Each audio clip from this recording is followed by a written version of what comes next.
है। तो देखिए भारतीय होने के ना यहाँ पर हर तरह का समाज का वो आदमी है। सुन तो लीजिए फैसल, यानी कि अगर हाजी नाजिम खान भारतीय कहता है तो आपके मन में एकदम ऐसा सर आप भारतीय हैं सर?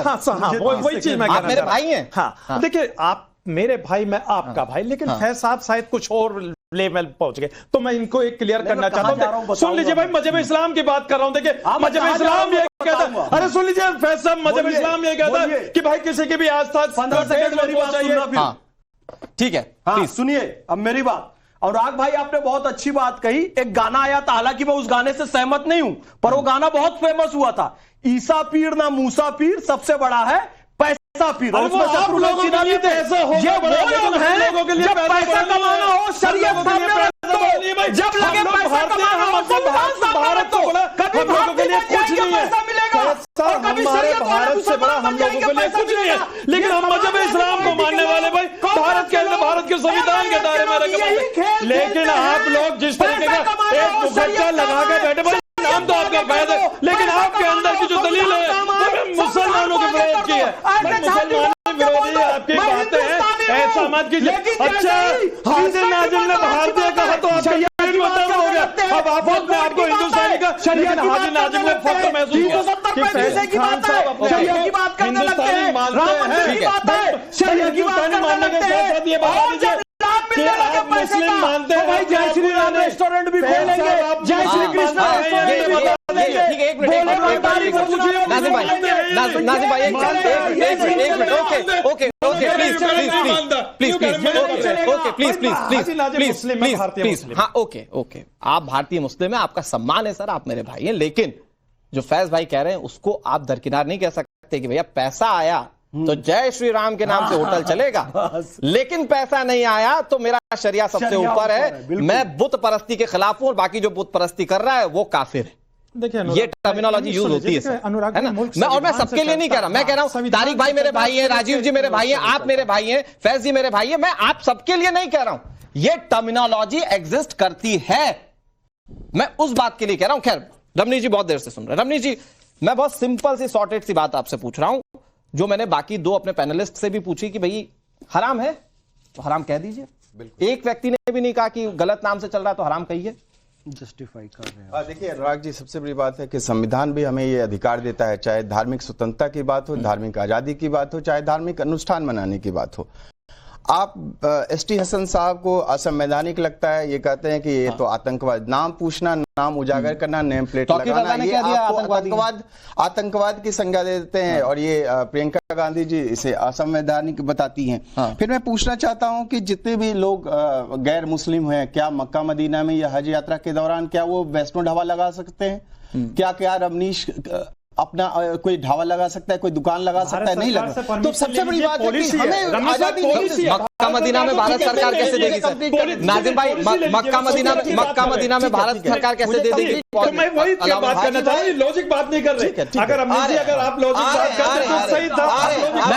एक मिनट, वो क्या कह रहे हैं, एक मिनट वो क्या कह रहे हैं कि धार्मिक स्तर पर मक्का मदीना में आप भी अलाउ नहीं करेंगे ना रमनीश जी को दुकान लगाने के लिए? मैं तो कहता हूं भारत की पॉलिसी होनी चाहिए। आप एप्लीकेशन लगा दीजिए कि हाँ मैं वहां जाकर सऊदी अरब में ये ढाबा चलाना चाहता हूं, भाई बोल दीजिए ना, आपको कोई नहीं रोकेगा।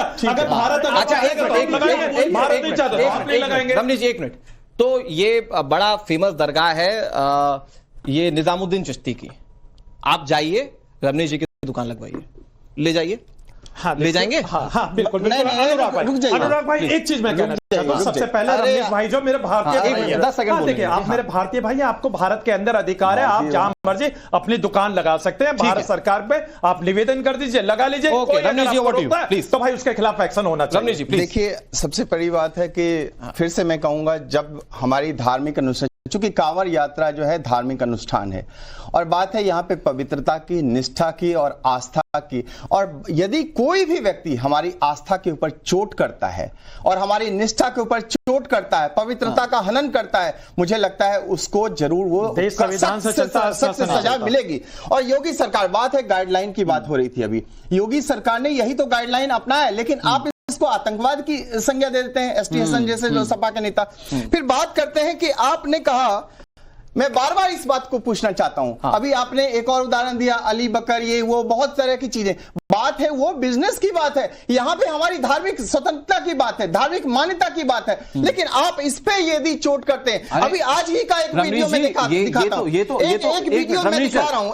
रमनीश जी एक कॉन्सेप्ट में बताना चाह रहा हूं। बेसिकली क्या मामला है कि अनुराग जी बेसिकली क्या मामला है, शायद जूम करके आप दिखा सकते हैं। ये मोहम्मद शरीफ करके एक व्यक्ति है जो कि दूध में जो है पेशाब कर रहा है, जो कि दूध में थूक फैला, ये एक साल से दे रहा था वो दूध। बात है कि थूक जहाद, पेशाब जहाद। अरे भाई वो मानसिक रोगी है, हमने पहले कह दिया मानसिक रोगी है। अनुराग भाई अगर कोई किसी के खाने में थूकता है, मुंहता है, वो मानसिक रोगी है।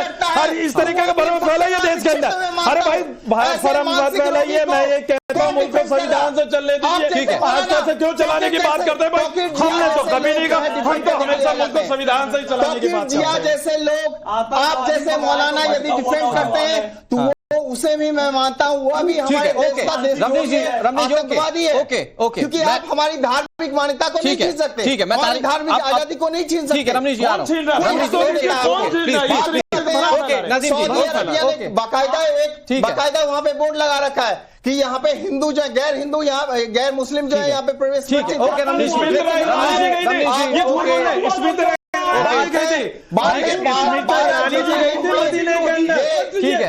भारत की ज्योतिर्लिंग पे ठीक है नाजिम जी ओके 12 ज्योतिर्लिंग पे ये दुकान लगाना चाहते हैं। रमनीश जी अच्छा ठीक है रमनीश जी ओके में हर जगह ठीक है आप दुकान क्यों लगाना चाहते हैं? आपका पॉइंट चला गया रमनीश जी। आपकी आवाज मुझे कम करनी पड़ेगी रमनीश जी। 10 सेकंड सर प्लीज जल्दी से कंक्लूड कीजिए, जल्दी से कंक्लूड कीजिए। तारिक भाई के पास यूसुफ खान जो थे, दिलीप कुमार के नाम से आते हैं एक्टर, बॉलीवुड एक्टर, उनको हम लोगों ने अपनाया। महजबी जमा करके जो एक थी मीना कुमारी, फिर बाद में आ जाती है महजबी जमा से मीना कुमारी। नहीं रमनीश जी आप एक मिनट जो मूल आइडेंटिटी है। नहीं रमनीश भाई सॉरी रमनीश भाई एक मिनट प्लीज रमनीश भाई आप बहुत लंबे समय से बोल रहे हैं। एक मिनट प्लीज देखिए, ऐसा है ना कि जो हिंदू एक्टर्स हैं, ऐसा नहीं है कि मुस्लिम उनको नहीं देखते जाके। आप दूसरे तरफ जा रहे हैं। नहीं एक मिनट, लेकिन जो बात आप कह रहे हैं रमनीश जी प्लीज बहुत देर से मैं कह रहा हूं, आप प्लीज सुनिए। जो बात आप कह रहे हैं उसको मैं सिर्फ इस बात पे कंक्लूड करना चाहूंगा कि अगर कोई हिंदू मुस्लिम नाम से दुकान चलाता है, इसके बावजूद मुस्लिम धर्म के लोग धार्मिक आधार पर यह देखते हैं कि वो हलाल है या नहीं है, उस सर्टिफिकेशन के साथ खरीदते हैं। तो वो सर्टिफिकेशन देखने का अधिकार हिंदू धर्म में, खासतौर पर तब जब सावन चल रहा है, तो हिंदू धर्म के लोगों के पास क्यों नहीं है, या कांवड़ यात्रियों के पास क्यों नहीं है? बस बात इतने पे ही कंक्लूड होती। लेकिन तारिक भाई, चर्चाएं सिर्फ इतनी भर नहीं है, चर्चाएं तो ये भी है कि भाई चलिए ठीक है कि सरकार से परमिशन नहीं है और जाके किसी ने चेक कर लिया, आपको आपत्ति हो सकती है, आप आतंकवादी कह देंगे। और फिर मैं कह रहा हूं कि वो छोड़ दीजिए क्या कहा एसटी हसन साहब ने। कुछ लोग जो तौकीर रजा जैसे लोग हैं, वो कावड़ियों को सीधे शब्दों में आतंकी कह रहे हैं। मतलब कावड़ उठाकर भगवान शिव की भक्ति करने वाला, भगवान भोले की भक्ति करने वाला, पवित्रता का साथ देने वाला, ये आतंकी लग रहा है। वो बता रहे हैं बाकायदा कि इनको देखकर दूसरे लोग रेडिकुलाइज हो रहे हैं। देखिए, मैं आपकी डिबेट की इसलिए तारीफ करता हूं क्योंकि निष्कर्ष की तरफ बढ़ते हैं जी। अब मैं आपसे ये पूछ रहा हूं कि इसका निष्कर्ष निकालते हैं, कंक्लूसिव होते हैं। Sure sir. आपने जैसा ही थूक के साथ जिहाद लगाया तो वो मुसलमानों से जुड़ गए। इसका मतलब ये है, मैं मान लेता हूं इस बात को कि सिर्फ मुसलमान अशुद्ध करता है, चलिए ठीक है। नाम डिस्प्ले एक विकल्प है, दूसरा विकल्प क्या है? दूसरा विकल्प यह भी हो सकता है कि वहां से मुसलमानों को एलिमिनेट करा दिया जाए, हटा दिया जाए। अगर शुद्धता में वो, मैं कह रहा हूं निष्कर्ष पे निकलिए ना, जब तक ये विवाद खड़ा रहेगा बीजेपी को फायदा चाहते हैं इसको जिंदा I totally respect your words. होते हैं, ऐलान कर दे कि नहीं जाना चाहिए वहां पे, पवित्रता का इतना ही पवित्रता का ध्यान रखना चाहते हैं तो आप अपने नेता को बोलिए ना, अखिलेश यादव जी को बोलिए, ऐलान कर दे, मुसलमान भाइयों से अपील कर दें, जितने आपके मौलाना है तौकीर जिया जैसे लोगों को बोलिए। आज आप लोग तो दंगे फैलाएंगे। आज समाजवादी पार्टी को भैया मैं बस 30 सेकंड, ठीक है ओके रमनीश जी, मैं समाजवादी पार्टी से भैया एक minute Ramneesh ji I come to you please. निष्कर्ष मैं समाजवादी पार्टी को दे देता हूं, भारतीय जनता पार्टी की राजनीति खत्म हो जाएगी, वो काम कीजिए। अयोध्या का कोर्ट केस लड़कर लिया गया, काशी मथुरा पे आप सहमति बनाकर मंदिर बना दीजिए, आप यूसीसी का समर्थन कर दीजिए, आप इंस्टेंट ट्रिपल तलाक का समर्थन कर दीजिए, आप सीए एनआरसी का समर्थन कर दीजिए, समाजवादी पार्टी का अध्यक्ष बना दे, समाजवादी पार्टी का बीजेपी के मुद्दे, खुद जाकर वहां पर मंदिर बना दो, खुद जाकर यूसीसी को सपोर्ट कर दो, सारे बीजेपी के मुद्दे आप लोग ले लो, जय श्री राम बोलना चालू कर दो, जय श्री कृष्ण बोलना चालू कर दो, भारत माता की जय बोलना चालू कर दो, निष्कर्ष बीजेपी के सारे मुद्दे खत्म कर दो। राजनीति करते हैं यूसीसी निष्कर्ष बता दिया मैंने। ओके तारिक भाई कांवड़ यात्रा पे बात करते हैं, निष्कर्ष पे नहीं, आपने कहा ना कि बीजेपी फाइनली ये चाहती है कि विवाद होता रहे, विवाद समझने की बात है बेटा, इधर यूसीसी पूरा नहीं कहना है, कांवड़ यात्रा पे रहना है, समाजवादी पार्टी का अध्यक्ष बना दे, आपको चांद पर भेज दे, आपको मार्च पर भेज दे, ये सब नहीं करना भैया, कांवड़ यात्रा पे रहना है। कांवड़ यात्रा में तो सुन लीजिए, ओके मुसलमान नहीं खाता है, आप भी जानते हैं, ठीक उसी तरीके से हो कांवड़ यात्रा पे दी हुई राय का स्वागत किया जाएगा, अन्यथा इनकी सारी बातों को खारिज कर दिया